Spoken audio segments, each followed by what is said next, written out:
अस्सलाम वालेकुम नाज़रीन। प्रोग्राम ख़ास मुलाकात में आज हमारे साथ है जनाब अज़ीज़ बरनी साहब, जो group editor, Rashtriya Sahara newspaper and writer, senior journalist, columnist and won about over 100 awards inside India and outside. So माशाल्लाह हमारे स्टूडियो में आज हमारे साथ मौजूद है। हमारा अगला सवाल है वो टुवर्ड्स एम्प्लॉयमेंट। जी, बेपनाह मोहब्बत करते हैं अपने मुल्क से, लेकिन आप आम तौर पे आप देखें कि जो गवर्नमेंट पोजीशंस है, की पोजीशंस है, वहाँ पे माइनॉरिटीज़ की प्रेजेंस बहुत कम है। तो इसकी क्या वजह हो सकती है और इसको कैसे हम ओवरकम कर सकते हैं? हमें हौसलामंदी से काम लेना होगा। इन चैलेंजेस के लिए जहनी तौर पर अपने आप को तैयार करना होगा, और ये भी हमको मानकर चलना होगा कि एक एवरेज सलाहियत से आपका काम नहीं चलने वाला है। अगर आपको इतना ऊपर उठ के दिखाना है कि आपको हाशिए पर नहीं ले जाया जा सके, आपको क्रिकेट के मैदान में जब खड़े होना है तो यूसुफ पठान की तरह बल्ला लेके उतरना है कि अगर आपको 8वें नंबर पर भी भेजा जा रहा है तो वहाँ भी आप सेंचुरी मारने का जज्बा रखते हैं। आपके सामने बॉलर कौन है ये नहीं देखना है, बाउंड्री के कितनी दूर जाकर बॉल करनी है, सिर्फ ये देखना है। तो हमें जस्ट क्वालिफाइंग मार्क्स नहीं, उससे काम नहीं चलेगा। आउटस्टैंडिंग परफॉर्मेंस हमको दिखाना होगी। जिस दिन हम शाह फैसल की तरह आउटस्टैंडिंग परफॉर्मेंस दिखाने का जज्बा अपने अंदर रखेंगे, ये सारे आंकड़े बेअसर साबित हो जाएंगे। हम 1% भी हैं तो उस 1% का रिफ्लेक्शन इतना होगा कि सब देखेंगे कि ये 1% होकर भी क्या कर सकते हैं। हम उर्दू अखबार निकालते हैं, इससे पहले उर्दू अखबार की बात कौन करता था? हम एक माफ़ कीजिए, इसको खुदनुमाई के तौर पर नहीं कह रहा हूँ, मैंने इसको चैलेंज के तौर पर एक्सेप्ट किया था कि उर्दू ज़बान के सहाफ़ी को इस मुल्क के अंदर अगर एहसास कमतरी का शिकार बनाकर रख दिया गया है तो मैं इसको बदल कर रख दूँगा। चाहे लिबास का मामला हो, चाहे अंदाज का मामला हो, आज उर्दू सहाफ़त इस मुल्क की सरकार के लिए इतने इम्पॉर्टेंट बन गई है कि हुक्मरान जमात ने बुरानी कॉन्फ्रेंस के अंदर जितने इशूज़ को उठाया वो सब रोज़नामा राष्ट्रीय सहारा के उठाए हुए इशूज़ थे। जो कुछ हमने रोज़नामा राष्ट्रीय सहारा में अपने एडिटोरियल में लिखा वही सेंट्रल आइडिया था जो राहुल गांधी ने कहा और विकीलीक्स पर सामने रखा गया। वही सेंट्रल आइडिया था जो दिग्विजय सिंह कांग्रेस के सबसे मजबूत जनरल सेक्रेटरी हर जगह सामने रखते हैं। वही जो रोज़नामा राष्ट्रीय सहारा लिखता था कांग्रेस के प्रेसिडेंट और इस वक्त हुकूमत की सबसे ताकतवर शख्सियत मोहतरमा सोनिया गांधी ने बुरानी कॉन्फ्रेंस में पैगाम दिया। यही तो सहाफ़त है। उर्दू सहाफ़त ने उसको सामने रखा, उन इश्यूज़ को सामने रखा जिस पर कोई गुफ्तगू नहीं करता था, जिनको मान लिया गया था कि नहीं अगर बम धमाका हुआ है तो देखो दाढ़ी वाला कौन था, टोपी वाला कौन था, और वहाँ सीसीटीवी में अगर कहीं कोई दाढ़ी वाला और टोपी वाला मिल गया है तो अब किसी की तलाश की ज़रूरत नहीं है। ये है चार्जेस कैसे फ्रेम किए जाएँ, इतना सोचना है। आज ये कहा गया बॉम्बे में एक टेलीविज़न चैनल पर कोई साहब बात कर रहे थे कि क्या अजीज़ बरनी अब ये चाहते हैं कि भगवा के कपड़ों में जो नज़र आए उसे दहशतगर्द समझा जाए? ना, कतई नहीं चाहता। मगर मैं ये भी चाहता हूँ कि कोई मौलाना नूरुल हुदा अगर जहाज़ में सफ़र कर रहा है और अगर वो ये कह दे कि 15 मिनट में जहाज़ उड़ जाएगा तो आप उसको जेल की सलाखों के पीछे भेज दें। वो इस मुल्क की ज़बान बोल रहा है, टेक ऑफ नहीं किया आप, इसके लिए वो मुजरिम हो गया। अपने ही मुल्क की हिंदुस्तानी ज़बान बोलने पर इतना बड़ा जुर्म कि जेल की सलाखों के पीछे चला जाए। अपने ही मुल्क की ज़बान बोलने पर एक एमएलए के लिए इतना बड़ा जुर्म कि उसको ज़ोरोकोब किया जाए। इन सारी सच्चाइयों को समझकर हमें इस पर गुफ्तगू भी करना होगी और रास्ता भी निकालना होगा। जी, हमारी यूथ जो है काफ़ी जॉबलेस है और एक ट्रेंड ये है कि क्योंकि जॉब्स अवेलेबल नहीं है तो वो बिज़नेस भी बहुत ज़्यादा माशाल्लाह एक्सेल कर रही है कम्युनिटी, एंड ऑल्सो जो मैन्युफैक्चरिंग साइड, फैक्ट्री साइड। लेकिन आम तौर पे ये देखा गया है कि जब जो एक्सेस है फंडिंग का, जो प्रोग्राम्स है हमारे सेंटर के, स्टेट के, तो वो सही तरीके से जो है उसकी अलॉटमेंट्स नहीं हो रही है, या मुस्तहक जो लोग हैं जिनके पास प्लान्स, बिजनेस प्लान्स है, आइडियाज़ है, उन तक नहीं पहुंच रहे, स्पेशली माइनॉरिटीज़ में। तो आप क्या समझते हैं इस बात? देखिए, माइनॉरिटीज़ में सिख भी हैं, पंजाबी माइनॉरिटीज़। जी, ये एक नज़ीर पेश करने के लिए मैं बात कर रहा हूँ। आपने कितने सिख बरादरी के लोगों को बहुत छोटे काम करते हुए देखा है, रिक्शे चलाते हुए देखा है, फुटपाथ पर खड़े होकर भीख मांगते हुए देखा है? नहीं देखा होगा। Very rare. जी, की कम्युनिटी में अगर किसी के पास एक बड़ा शॉपिंग सेंटर है तो उसने अपनी दुकान का थोड़ा सा सामान लेकर बाहर खड़ा कर दिया है कि आप इसे बेचो और शाम को लेकर चले जाओ। हम उन सबको उन मुलाजमतों के पीछे दौड़ने के लिए क्यों मजबूर कर दिए हैं? अगर मैं एक छोटा सा इदारा कायम करके 10 लोगों को रोज़गार देने की पोजीशन में हूं तो मुझे ये करना चाहिए। हम उन लोगों में से हैं जो अपने मुल्क के अंदर रहकर भी मुलाजमत हासिल कर सकते हैं और मुल्क के बाहर जाकर भी एक बड़ा मैदान है जहां मुलाजमत ना हासिल कर सकते हैं। हमें डिमोरलाइज नहीं होना है। हमें उस कम्युनिटी को आगे बढ़ाने के लिए इस इल्ज़ाम से नहीं डरना है कि ये कहा जाएगा अपनों को आगे बढ़ाने के लिए। अगर सरदार अपनों को आगे बढ़ाने के लिए अपने बिजनेस का एक हिस्सा बना रहे हैं, अपने बिजनेस को प्रमोट करने के लिए उनको जॉब प्रोवाइड कर रहे हैं, तो इस जहन को हमें भी सामने लेकर आना होगा। फिर वक्त प्रॉपर्टीज़ एक इतना बड़ा मसला है मुल्क के सामने कि अगर वो उन जो मिल्कियत इस कौम की है, इस कौम के हवाले कर दी जाए तो मुझे नहीं लगता कि यहाँ एम्प्लॉयमेंट इस कौम के लिए कोई बहुत बड़ा मसला होगा। लेकिन इसको हमने फ्रंट लाइन मैटर में नहीं रखा हुआ है, कहीं साइड लाइन है। कभी किसी सियासतदान को ज़रूरत होती है तो वक्त प्रॉपर्टी का कोई मसला खड़ा होता है, उसके बाद में फिर दूसरी तरफ से आवाज़ आती है कि वो फलां के भाई के और भतीजे के इसके लिए, वो फिर ख़त्म हो जाता है। बातचीत का सिलसिला जारी रहेगा एक छोटे से ब्रेक के बाद।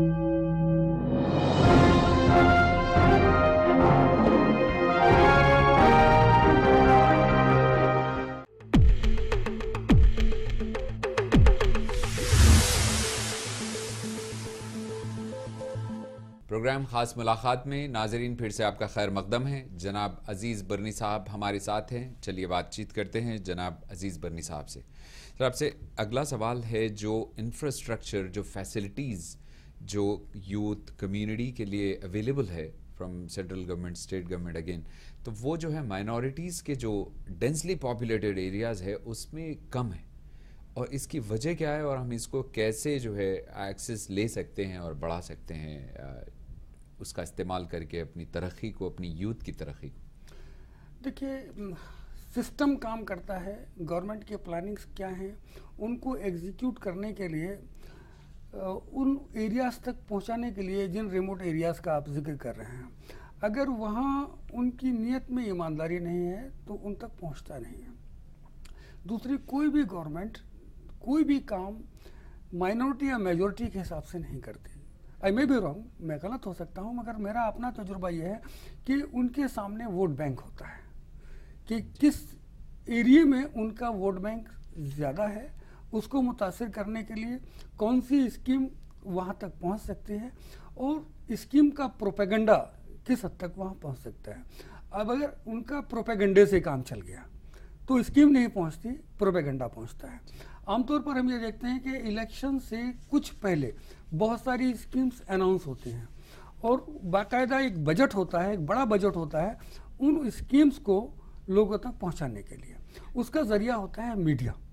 मीडिया को इश्तहारात मिलते हैं, तो गवर्नमेंट से या जिस पॉलिटिकल पार्टी से उसको इश्तहारात मिलते हैं वो उसके लिए थोड़ा सा ख्याल रखता है तो कि मैं ऑब्लाइज हूँ, मुझे इस से इश्तहार अच्छी खासी तादाद में मिल गए। अब अगर वो प्रोपेगेंडा वहाँ तक पहुँच गया है और उसकी इम्प्लीमेंटेशन के लिए 2 साल 3 साल का वक्त दरकार है, इलेक्शन के लिए 6 महीने या 1 साल का वक्त दरकार है, तो ये कहने का मौका मिलता है कि स्कीम अनाउंस कर दी गई है, बजट एलोकेट कर दिया गया है, काम जारी है, काम शुरू हो गया है और हमें एक बार फिर इक़्तिदार में आने का मौका दीजिए, ये काम हम कर देंगे। और जब वो इक़्तिदार में आते हैं तो ये वादा इलेक्शन का वादा होता है, उसके बाद नए काम होते हैं। देखिए, एक अजीब मैं मिसाल आपको दे रहा हूँ कि एक साहब बहुत परेशान थे, उनको दर्द था बहुत ज़्यादा, पेट में अपेंडिसाइटिस हो सकता था। दांतों के डॉक्टर के पास पहुँचे, उन्होंने कहा मुंह खोलो, और एक मजबूत दांत पर उन्होंने कहा कि इसमें कोई दर्द है? बोला नहीं। उसने जम्बू से उस दांत को बाहर निकाल दिया, तो बोले कि दर्द से चीखने लगा कि क्या कि मेरे दांत में दर्द। बोले कि पेट के दर्द का क्या हाल है? कि मेरे दांत का दर्द। तो पेट के दर्द जिसके लिए हो गया था वो ख़त्म हो गया, दांत का दर्द लेके वापस चला आया। तो जितने भी मसाइल हुकूमतों के पास होते हैं हमारे, वो एक नया नया मसला हमारे सामने खड़ा कर देते हैं कि पहले दहशत गर्दी में जो लोग बंद हैं उनकी ज़मानत करा लो, फिर नौकरी की बात करना। तो अब चूंकि हमें बच्चा वापस चाहिए, छूट कर घर आ जाए अपनी माँ के सामने, नौकरी के बाद तो बाद में कर लेंगे। तो आज तो सबसे बड़ा मसला ये हमारे सामने आ गया है। इस्लामोफोबिया जो सारी नेशनल इंटरनेशनल सारे मुल्कों के जो ज़िम्मेदार लोग हैं वो कोशिश कर रहे हैं कि इसका एक्सप्लेनेशन दे सकें, अपने इमेज को जो बेहतर कर सकें। और फिर टेररिज्म जिस पे मुसलमानों को लेबल किया जा रहा है। तो अभी जो हिंदुस्तान में भी जो असीमानंद के कन्फेशन के बाद आप क्या समझते हैं कि लोकली मुसलमानों का जो इमेज जो क्लैरिफिकेशन चाहिए था क़ब्ल इनके कन्फेशन के, वो किस हद तक क्लियर हुआ है? और आगे आप क्या समझते हैं कि किस तरीक़े से हमको प्रेजेंट करना है अपनी कम्युनिटी के एक्टिविटीज़ को भी? जैसे मैंने पहले भी जिक्र किया था कलीम के नाम की शक्ल में, इसके जो नताइज सामने आते हैं वो बहुत बड़े दायरे में हैं। असीमानंद का नाम बार बार आपके ज़रिए भी और मेरे ज़रिए भी लिया गया, लेकिन सिर्फ असीमानंद नहीं। अगर हम देखेंगे हेमंत करकरे को, मालेगांव इन्वेस्टिगेशन में उन्होंने जो काम किया, उसमें उन्होंने इंटेलिजेंस एजेंसीज के काम को एक नई सिमत दी, एक नई सोच दी, और ये सब उसके बाद का आउटकम है। अगर आप सतीश वर्मा को देखेंगे, जिन्होंने इशरत जहां के एनकाउंटर को फर्जी साबित करते हुए लिखा है कि नरेंद्र मोदी को मारने का कोई इरादा नहीं था, बल्कि सच ये है कि वो एनकाउंटर फर्जी था। हमसे गलती कहाँ हो रही है? हम इस इस्लामी फोबिया के डिफेंस में तो बहुत ज़्यादा चले जा रहे हैं, मगर उन लोगों को रिकग्नाइज प्रॉपरली नहीं कर रहे हैं जो दरअसल आज हमारे पास सबसे बड़ा सरमाया है। हेमंत करकरे ने जिस सच को सामने रखा, उस सच को हम कितना आगे लेके चले? हमारे दिलों में हेमंत करकरे का क्या मकाम है? हमने कितने ऐसी ऑर्गेनाइजेशन खड़ी की जो ऐसे हिंदू हजरात की तारीफ के लिए, उनको उनकी थॉट्स को एस्टेब्लिश करने के लिए, आज हम में से कितने लोग शहीद हेमंत करकरे की मिसेस और उनके बच्चों के बारे में फिक्रमंद हैं। सतीश वर्मा का वो एफिडेविट क्या है, कितने लोगों ने जाना? सतीश वर्मा को कितने जगह चीफ गेस्ट और की हैसियत से बुलाया गया और उनके काम को सामने रखा गया? असीमानंद के नाम को हम बार बार ज़रूर सामने रखते हैं, लेकिन हमें ये भी सामने रखना चाहिए कि जब इस भीड़ से निकलकर कोई सामने आता है तो उसके किरदार को हम मिसाली किरदार के तौर पर सामने रखें, ताकि ऐसे हज़ारों लाखों लोगों को हम एनकरेज कर सकें। इस्लामी फोबिया को मैं बड़ा पॉजिटिव साइन मानता हूँ। मेरी बात से बहुत लोग इत्तफाक नहीं करेंगे। अमेरिका ने इस्लाम के ख़िलाफ़ एक तहरीक चलाई और इस तहरीक का शिकार बना अफ़गानिस्तान, इस तहरीक का शिकार बना इराक़। वो लोग जो उसके बेहतरीन दोस्त थे, वो उसे अपना दुश्मन डिक्लेयर किया। सोवियत यूनियन को तोड़ने के लिए बिन लादेन का सहारा लिया। ईरान के खिलाफ जब जंग लड़ रहे थे, सद्दाम हुसैन उनके बेहतरीन दोस्त थे। एक ऐसा मौजू है जिस पर जब मैं बात करूंगा तो गुफ्तगू बहुत तवील हो जाएगी। मैं कहना ये चाहता हूँ कि इस तमाम नेगेटिव प्रोपेगेंडे के बाद दुनिया की तारीख में, बल्कि अमेरिका की तारीख में मुझे कहना चाहिए, ये पहला मौका है कि एक ऐसा शख्स वहाँ हुक्मरान है जो कहीं ना कहीं इस्लाम से जुड़ा रहा है। और आप देखेंगे कि बहुत तेज़ी से कन्वर्जन होगा जिसे कोई रोक नहीं सकता, इसलिए कि इस्लाम के नाम को उन्होंने घर घर में पूरी दुनिया में पहुंचा दिया। अब लोग जानना चाहते हैं इस्लाम क्या है, और जब वो जानेंगे कि इस्लाम वो है जिसको असीमानंद ने समझाने की कोशिश की, इस्लाम वो है जिसे कलीम ने समझाने की कोशिश की, तो उनकी समझ में आ जाएगा कि कुरान की तफसीर वो नहीं है जो तासुब रखने वाले बयान करते हैं। कुरान की तफसीर वो है जो दरअसल बयान की गई है दीनी मदारिस के ज़रिए, जो इस्लाम को जानते हैं उनके ज़रिए। माशाल्लाह, दैट वाज रियली ग्रेट। जो रेवोल्यूशन मिडिल ईस्ट में अभी आ रहा है, अपने इजिप्ट की जो गवर्नमेंट कोलैप्स हुई, हुस्नी मुबारक रिज़ाइन करने पे मजबूर हुए 17 दिन में, तो जो पावर है पब्लिक का वो अभी दूसरे मुल्कों में भी जो है तेज़ी से बढ़ रहा है। तो आपका क्या ख्याल है कि मुस्लिम वर्ल्ड, जो इस्लामिक कंट्रीज़ एंड ओवरऑल, ये किस सिमत में जा रहे हैं हम लोग? बड़ी इस मौजू पे अभी बहुत स्टडी करने की ज़रूरत है। ज़बरदस्त जो बात सामने आ रही है वो ये कि अब डेमोक्रेसी चाहते हैं। जिन ममालिक में तानाशाही है, बादशाहत है, वहाँ का आवाम भी अब चाहता है कि डेमोक्रेसी हो। ये बड़ा पॉजिटिव साइन है, मगर इसको एनालिसिस करना होगा, इसके पीछे कौन है, क्या वाकई जज्बा सिर्फ आवाम का है, या कहीं ना कहीं मजबूत लोगों को बेदखल करने की एक ऐसी प्लानिंग है कि पहले इनको यहाँ से हटाया जाए, किसी कमज़ोर आदमी को लाकर बिठाया जाए। जैसे नूरी अल मल्की आज मौजूद है इराक़ में, वो सद्दाम हुसैन की तरह ताकतवर नहीं है, लेकिन नूरी अल मल्की अमेरिका के ज़रिए आसानी से गवर्न हो सकता है। आज अफ़गानिस्तान का मामला भी हामिद करज़ई की शक्ल में एक ऐसा ही चेहरा उनके पास है। अब हमें देखना है कि वहाँ हुस्ने मुबारक के बाद जो शख्स भी हुकूमत करने के लिए आता है वो अमेरिका के कितना ताबे रहता है। अगर वो सिर्फ अपने मुल्क के अवाम के लिए फ़िक्रमंद है तो इसकी जितनी भी तारीफ़ की जाए कम है, और अगर वो अमेरिका का मोहरा बनने जा रहा है तो हमें समझना होगा कि कहीं हम बहुत बड़ी साजिश का शिकार हो रहे हैं। यही सवाल लीबिया के साथ है, कर्नल गद्दाफी की हुकूमत को अब चैलेंज किया जाने लगा है। यही बहरीन का मामला है, यही आवाज़ें दूसरे ममालिक में भी उठती नज़र आ रही हैं। तो अगर जमहूरियत को तक़वियत बख्शने की एक तहरीक चल रही है तो आई विल वेलकम, लेकिन अगर कहीं अमेरिका का अमल दखल बढ़ रहा है तो ये बड़ी फिक्रमंदी का लम्हा है। अच्छा जी, आपकी जो बुक जो आप एज ए राइटर जो 2611 आरएसएस की साजिश जो बुक है उसके ताल्लुक़ से आप कुछ हमारे नाज़रीन को बताना चाहेंगे कि वो जब आप लॉन्च किए बुक को तो फिर आपको किन चैलेंजेस को फेस करना पड़ा? देखिए, ये दरअसल मेरे उन मज़ामीन का मजमुआ है जो मैं गुज़िश्ता बरसों में लिखता रहा हूँ। एक इशू पर 26/11 पर जितने मज़ामीन मैंने लिखे उन्हें एक जगह कलेक्ट करके और मैंने एक किताब को सामने रखा। ये इससे पहले शहीद वतन हेमंत करकरे की शहादत को सलाम, ये एक मजमुआ, और इससे पहले मैं अपने मजमून यानी मुसलमाना ने हिंद माजी हाल और मुस्तकबिल की 100वीं किस्त की शक्ल में सामने ला सका था। इसके इस टाइटल के ऊपर बहुत एतराज़ात हुए जिस पर मैंने माजरत भी चाहिए और मैंने उसको वापस लेने की बात भी की। दरअसल उसके बैक कवर पर भी तवज्जो दी जानी चाहिए।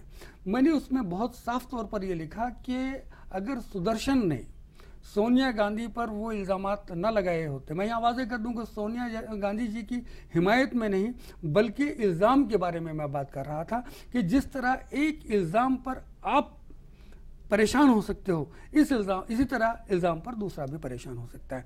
लेकिन मेरी किताब के तमाम मज़ामीन अपनी जगह हैं, जितना मैंने उसके अंदर लिखा है वो सब का सब आज भी वेबसाइट पर मौजूद है और फ्री ऑफ कॉस्ट डाउनलोड किया जा सकता है। मैंने आरएसएस के बारे में जो कुछ लिखा है वो उस तमाम बैकग्राउंड को सामने रखकर लिखा है जिसको सामने रखा है असीमानंद ने। मेरी किताब में क्या लिखा है उसे फाड़ कर फेंक दीजिए, उसे समुद्र में डाल दीजिए, उसमें आग लगा दीजिए। सिर्फ याद रखिए कि असीमानंद ने कन्फेस में क्या कहा है, मेरी किताब का निचोड़ है वो, उस पर क्या कहना है आपको। समझौता एक्सप्रेस में किसको आपने मुरीद इल्ज़ाम ठहराया, कौन साबित हुआ? हैदराबाद की मक्की मस्जिद बम ब्लास्ट में किसको मुरीद इल्ज़ाम ठहराया, कौन साबित हुआ?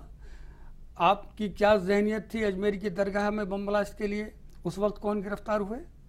इन तमाम वाक़यात में अगर हेमंत करकरे के शहादत के ऊपर ये सवाल है कि सच जाने तो हिम्मत से कहिए ना कि हम तो बेखता हैं। जितनी भी इन्वेस्टिगेटिव एजेंसीज इस पर जितने ज़ावियों से तहकीक करना चाहते हैं, तफ्तीश करना चाहती हैं, करें। हम पाक साफ हैं, पाक साफ निकलेंगे। इस सवाल पर इतनी परेशानी की वजह क्या है?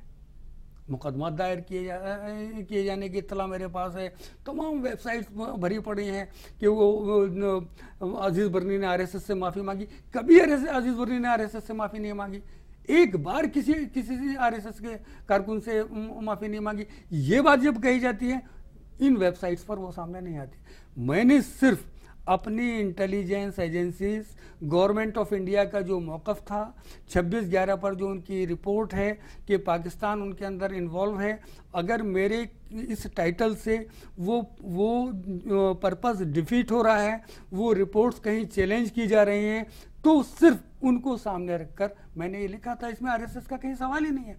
मैंने जिस आर्टिकल को सामने रखा अपने उस माजरतनामे में, वो 17 दिसंबर को लिखा गया आर्टिकल था जिसका उन्वान था हाफिज सईद हमारा मुजरिम है, उसे हमारे हवाले करो।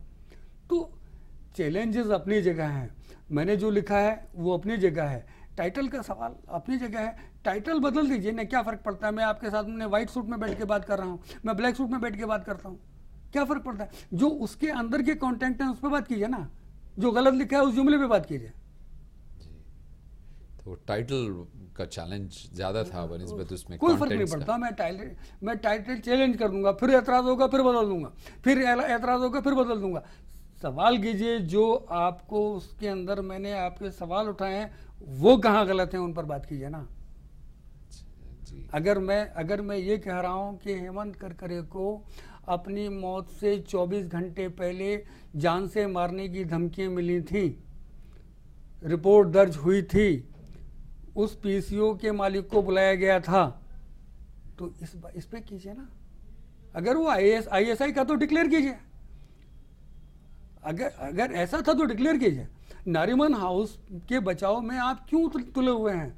अगर वहाँ गोश्त बड़ी तादाद में मंगाया गया था, 25,000 रुपये की शराब और 100 किलो गोश्त मंगाया गया था, तो किन के लिए? कसाब के लिए मंगाया गया था, उसके 9 साथियों के लिए मंगाया गया था, तो कितने महीने के लिए स्टोरेज करना था? अगर ऐसे सवाल उठाए गए हैं तो आप क्यों सोचते हैं कि ये सवाल आपसे हैं? वो परेशान हो ना, जिसके लिए परेशान कौन है? अगर मैं ये बोलता हूँ कि कसाब जो पानी के रास्ते आया था, उसके कार्गो पैंट जीन्स पे कीचड़ के निशान नहीं हैं, उसके स्पोर्ट्स शूज़ पे कोई धब्बा नहीं है, ये किस तरह मुमकिन हुआ? तो ये सवाल आपसे नहीं है भाई। पहले अमेरिका परेशान था, इसी हैदराबाद शहर के अंदर जब मैंने लिखा था मक्के मस्जिद बम ब्लास्ट के बाद में कि सिर्फ आईएसआई और हुजी क्यों, सीआईए क्यों नहीं, तो अमेरिकी सफारतखाने के लोग मेरे दफ्तर में पहुंचे, वो पुलंदा लेके मेरे आर्टिकल्स का कि साहब हमें क्यों लिख दिया। अरे आपसे बात नहीं कर रहा हूँ भाई, मैं अपनी हुकूमत से बात कर रहा हूँ। फिर निकला ना डेविड कोलेमन हेडली, वो एफबीआई का भी एजेंट था, वो लश्कर तैयबा का भी एजेंट था। अगर कोई एक आदमी दोनों जगह दो अलग अलग एजेंसीज में काम कर रहा है और मैं ये कह दूं कि इन दोनों एजेंसीज का आपस में रिश्ता क्या है, तो आप परेशान क्यों हैं भाई? जवाब दीजिए ना उसका। तो ये सवाल मेरे सामने आते रहेंगे और मैं मेंटली प्रिपेयर हूँ ऐसे तमाम सवालात का भी, और सिर्फ सवालात का नहीं, उन हालात का सामना करने के लिए मैं मेंटली तैयार हूँ जो इनके बाद सामने आएंगे। पर मैं खुश और मुतमईन इसलिए हूँ कि अल्लाह का बड़ा करम है कि एक ज़िंदगी में मैक्सिमम जो कोई करने की ख्वाहिश रख सकता है जर्नलिस्ट, वो टारगेट अचीव कर चुका। दहशतगर्दी का इल्ज़ाम जिन लोगों के सर पर था और गलत था वो साबित हुआ, जिनके ऊपर साबित नहीं हो रहा था वो उन्हीं के लोगों ने साबित कर दिया। मेरा मकसद सच को सामने लाना था। अगर वो सच मुसलमानों के खिलाफ जा रहा था तो भी मेरा अमल यही होता, वो हिंदुओं के खिलाफ जा रहा होता तो भी मेरा अमल यही होता। जैसे मैंने कहा, साध्वी प्रज्ञा सिंह, कर्नल पुरोहित मेरे नज़दीक बड़े मुजरिम नहीं हैं, उन्हें मुजरिम बनाने वाले बड़े मुजरिम हैं, उनको सामने लाइए ना। जी, हमारा अगला सवाल ये है कि जो पॉलिटिकल रिप्रेजेंटेशन है माइनॉरिटीज़ का, चूँकि कोई ऐसा वेरी मेजॉरिटी में है नहीं प्रेजेंस, तो किस तरीके से मेंटोर करना चाहिए और क्या क्वालिटीज़ एंड क्या प्रोफेशनलिज्म को अडाप्ट करना चाहिए जिससे हम बेहतर से बेहतर एग्जाम्पल बने जहाँ पे भी बैठे हम, चाहे स्टेट में हो या सेंट्रल में हो या पॉलिसीज़ डिस्कस कर रहे हो। तो आप हमारी यूथ एंड अपकमिंग जो लीडर्स है उनके लिए क्या मैसेज देना चाहते हैं? मुल्क में 543 पार्लियामेंट की कॉन्स्टिट्यूंसीज हैं, जिनमें तकरीबन 125 ऐसी कॉन्स्टिट्यूंसीज हैं जहां मुसलमानों का वोट डिसाइडिंग फैक्टर है। और अगर हम उनको फोकस करके वहाँ तवज्जो दें और वहाँ वो लोग चुनकर जाएं जो माइनॉरिटी के मैटर्स को पार्लियामेंट में डिस्कस कर सकें, तो बहुत बड़ी कामयाबी हासिल हो सकती है। लेकिन ऐसा होता नहीं है, इसलिए कि जिस एक सीट से एक मुस्लिम कैंडिडेट कामयाब हो सकता है, वहाँ हर पार्टी का कैंडिडेट मुसलमान होता है। नतीजा जो माइनॉरिटी वोट है वो कंसोलिडेटेड एक के फेवर में पोल होता है और वो जीत जाता है। हमें इसको समझना होगा। हमारे पास प्लानिंग नहीं है, हमें एक प्लानिंग करना होगी कि इस सूरत हाल में सियासी एतबार से अपने आप को ताकतवर बनाने के लिए क्या करें। हमारी दिक्कत ये नहीं है कि हमारे पास क़यादत नहीं है, हमारी दिक्कत ये है कि हमारे पास क़यादत ज़रूरत से कहीं ज़्यादा है। मायावती पर सवाल करने वाला कोई नहीं है कि वो आप कहते रहिए वो करप्ट हैं, आप कहते रहिए कि वो पैसा लेकर टिकट देते हैं, उनका जो वोट बैंक है इससे मुतासर नहीं होता। झारखंड के शिबू सोरेन जाकर ये कहते हैं कि आज तक जो झारखंड को लूटते रहते हैं मैं उन्हें लूट लाया। ये उन्होंने अपने मेंबरान पार्लियामेंट के वोट को बेचने के लिए फखरी अंदाज में जाके कहा। उनकी कम्युनिटी ने बुरा नहीं माना। आज हमारे सामने ये है कि हमारा किसी भी मामले मैदान में कोई भी एक अगर लीडरशिप देने वाला है तो हम उसके अंदर जब तक फरिश्ता सिफत खूबियाँ नहीं तलाश कर लेंगे तब तक हमें इत्मीनान होगा नहीं और ज़मीन पर ऐसा आदमी मिलेगा नहीं। इसलिए हमारे पास लीडरशिप आएगी कहाँ से? पहले तो हम ये देखते हैं कि इसके अंदर कमी क्या है और बस वो कमी एनलार्ज करके सामने रख दी जाती है। वो डिमोरलाइज हो जाता है, वो सिक्योरिटी इसी में अपनी महसूस करता है कि भाई चले जाओ कांग्रेस में, चले जाओ मुलायम सिंह के साथ, चले जाइए भारतीय जनता पार्टी में। मुसलमानों के बारे में वो सोचता नहीं, इसलिए कि उनको मालूम है 1 मिनट में वो किसी बात में उनको नाराज़ कर दिया जाएगा। तो इसमें अगर हमें मुस्लिम क़यादत को डेवलप करना है तो ये जहन रखना होगा कि इसमें एक कॉमन मिनिमम प्रोग्राम हमें बनाना है। उस कॉमन मिनिमम प्रोग्राम के अंदर हमें उसकी सियासी सलाहियत को सामने रखना है। वो 5 वक्त की नमाज़ पढ़ रहा है कि नहीं पढ़ रहा है, वो पैंट शर्ट पहनता है कि कुर्ता पजामा पहनता है, उसके दाढ़ी है कि नहीं है, इन बातों पर हमें बहुत ज़्यादा तवज्जो नहीं देना है। हाँ, ये सब भी बहुत ज़रूरी है, उसको बताया जाए कि भाई इस्लामी शनाख्त हो तो और अच्छा है, आप नमाज़ पढ़ो तो और अच्छा है, आप ये करो तो और अच्छा है। लेकिन उसके अंदर ये भी देखना होगा कि अगर ये कौम के लिए नुमाइंदगी कर सकता है और कर रहा है तो इनके उसमें ये खूबियाँ पैदा की जाएं। एक मटेरियल तो हमारे पास है, ऐसा शख्स तो हमारे पास है जो हमारे मसाइल को लेके गुफ्तगू कर रहा है। जी, तो एक सवाल है जो पर्सनली मैं समझता हूँ काफ़ी इम्पोर्टेंट है कि हम सब इंडियन हैं और हम सारे मज़हब हैं, यहाँ पे सब मिलजुल के बड़े होते हैं। तो आप क्या समझते हैं कि ये जो ताल्लुक़ात इतने बेहतर है जब तक कि वो पॉलिटिक्स इन्वॉल्व नहीं होती है, तो कैसे हम इसको क्लीन रख सकते हैं लॉन्ग टर्म में भी कि भाई हिंदू मुस्लिम सिख ईसाई सब मिलजुल के जो है इन पॉलिटिशियंस या पॉलिटिकल एजेंडाज पे इसको एक्सप्लॉइट ना किया जाने दें? तो इसको आप क्या समझते हैं कि आवाम किस तरीके से डील करे?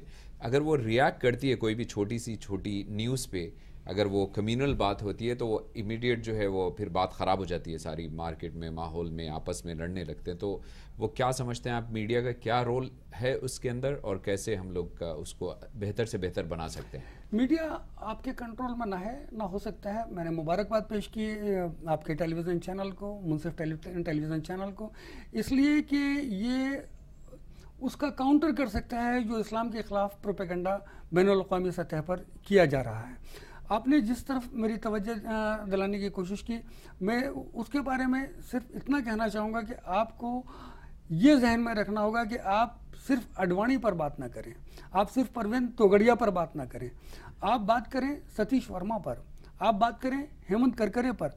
आपको कौमी यकजहती की तरफ अपने आप को लेकर जाना है। आप हिंदू मुसलमानों में इत्तेहाद देखना चाहते हैं और जो आपको करना भी चाहिए, तो उसमें नेगेटिव फेसेस को आप बार बार सामने मत रखिए, जो पॉजिटिव फेसेस हैं उन्हें सामने रखिए। हर महफिल में आप उनका जिक्र कीजिए ना। जब आप तादाद में इजाफा कर देंगे सतीश वर्मा की, जब आप तादाद में इजाफा कर देंगे हेमंत करकरे के, आप देखें तमाम इंटेलिजेंस एजेंसीज हक पर काम करेंगी, सच्चाई पे काम करेंगी। अगर हम काम करना शुरू करेंगे कलीम के अंदाज में तो आप देखेंगे कि मुआशरा बहुत तेज़ी से बदल रहा है।